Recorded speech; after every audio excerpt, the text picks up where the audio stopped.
Professora Pilar, quais são os desafios da gestão de conflitos pelas águas subterrâneas no Brasil? Uma excelente pergunta, Valmir. Eu acho que o primeiro ponto de um conflito é saber que existe um conflito.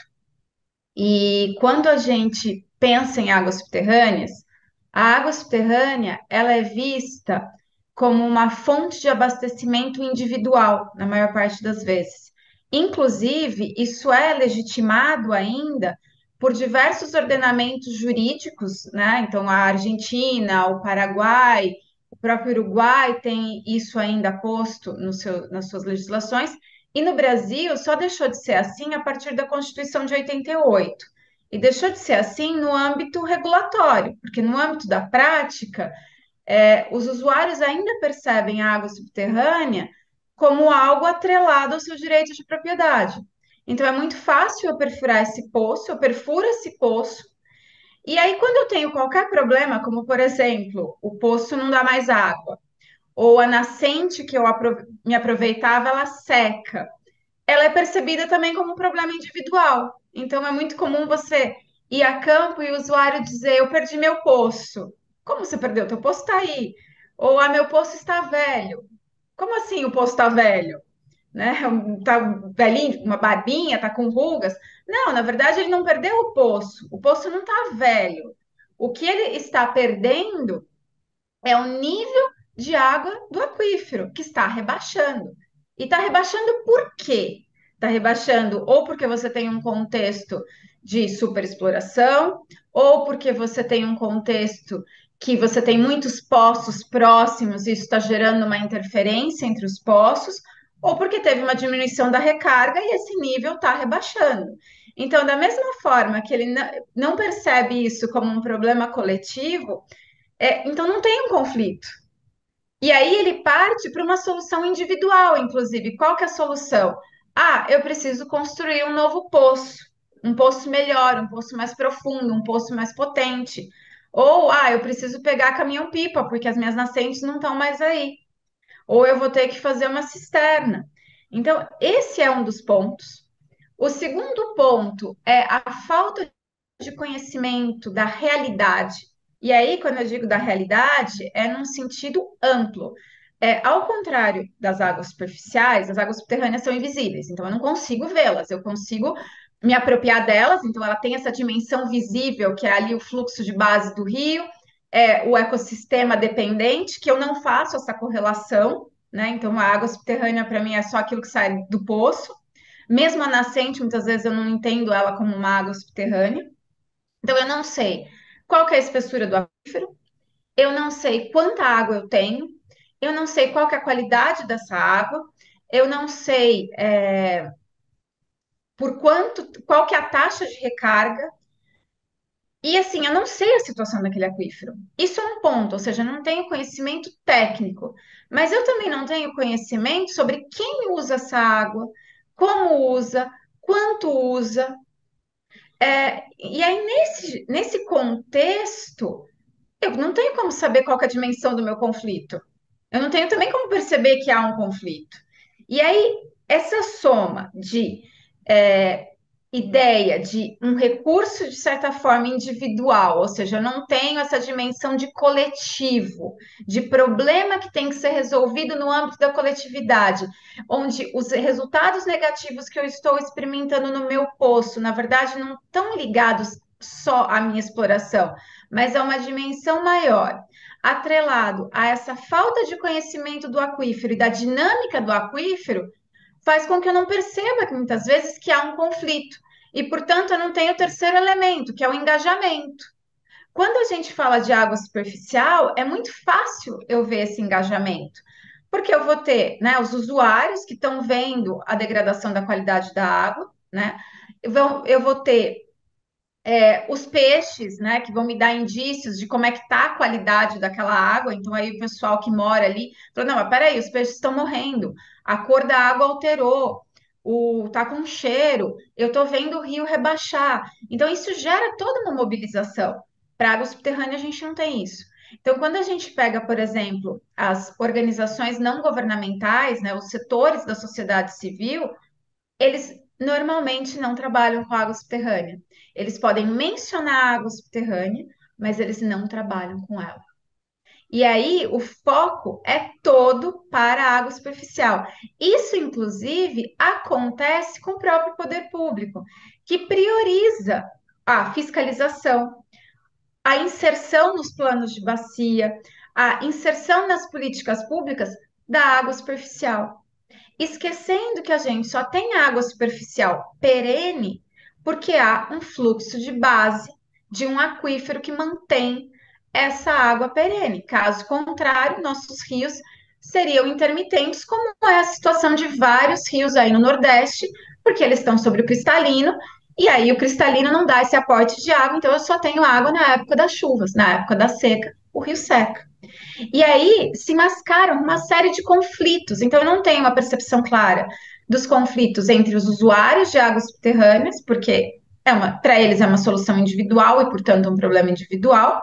E eu também, né, a longo prazo, vou gerar problemas com os usuários de água superficial, porque se eu tiver uma sobreexplotação do aquífero, o aporte de água desse aquífero para o rio vai ser transformado e, portanto, a disponibilidade de água superficial vai ser transformada também, e com os ecossistemas dependentes.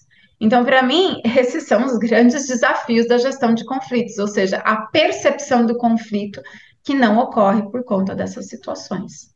Ô, professora, ainda assim, a senhora destacaria quais avanços recentes no Brasil na gestão das águas subterrâneas? Bom, eu acho que o principal avanço é que a água subterrânea ela está entrando na agenda de águas. Isso é um avanço representativo. Quando a gente vê, né, o novo Plano Nacional de Recursos Hídricos, ele dá um destaque muito maior à água subterrânea do que no anterior. Então, isso é um ponto positivo. Os estados estão começando a perceber que eles precisam promover esses estudos de água subterrânea, então está tendo um interesse maior. A sociedade está tendo um interesse maior em relação aos aquíferos, então eu acho que o grande avanço é que os aquíferos estão sendo notados. Isso ainda não quer dizer que a gente chegou num processo de ter um panorama sobre essa gestão de águas subterrâneas. Então, quando a gente olha os planos estaduais de recursos hídricos, e eu fiz um trabalho faz pouco tempo com os 8 estados do aquífero Guarani, o que ficou muito claro é que a maior parte deles no próprio plano fala: nós não temos informações sobre águas subterrâneas. Outra coisa que é muito importante é que há uma série de cooperações e de trabalhos realizados aí entre a Agência Nacional de Águas e Saneamento Básico e o Serviço Geológico Brasileiro, a CPRM, no sentido de promover esse conhecimento. Então, eu acho que esse é o principal avanço. Elas entraram no cenário. Agora nós temos que ver como vai ser os desdobramentos, como intensificar os estudos técnicos, né, principalmente a questão da rede de monitoramento. Mas nós ainda temos aí um longo caminho nesse processo de avançar na gestão. Mas pelo menos elas entraram. Ô, professora, e o que é que não pode faltar, na sua visão, para a gente superar os próximos desafios da gestão das águas nos próximos Bom, 10, 15 anos que estão aí por vir? eu acho que a gente tem um primeiro desafio, que é um desafio emergencial, né? Que é o controlar a explosão da corrida à perfuração de poços.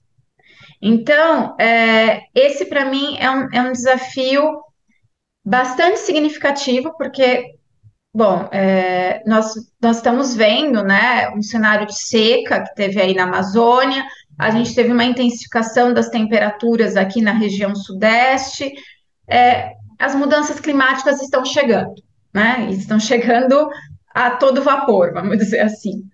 E nesse contexto, os fenômenos de seca vão ser cada vez mais recorrentes. Então, diante disso, é muito confortável para o usuário ter uma fonte hídrica exclusiva, né, que é a de água subterrânea, e para o poder público também a água subterrânea serve ali como uma fonte complementar, quando os recursos hídricos superficiais eles entram nesse processo, né, nessa situação de seca, porque a água subterrânea ela é menos suscetível a isso.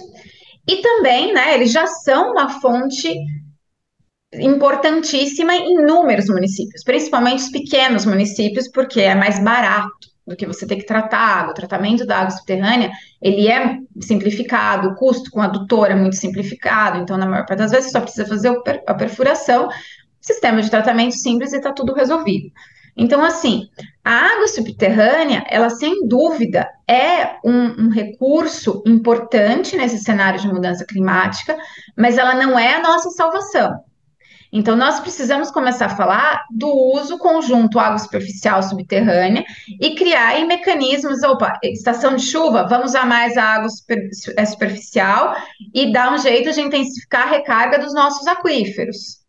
Ah, deu seca, vamos usar o aquífero. Então, nós vamos ter que criar vários métodos para conseguir enfrentar e não simplesmente dizer, não, vamos resolver o problema perfurando poços.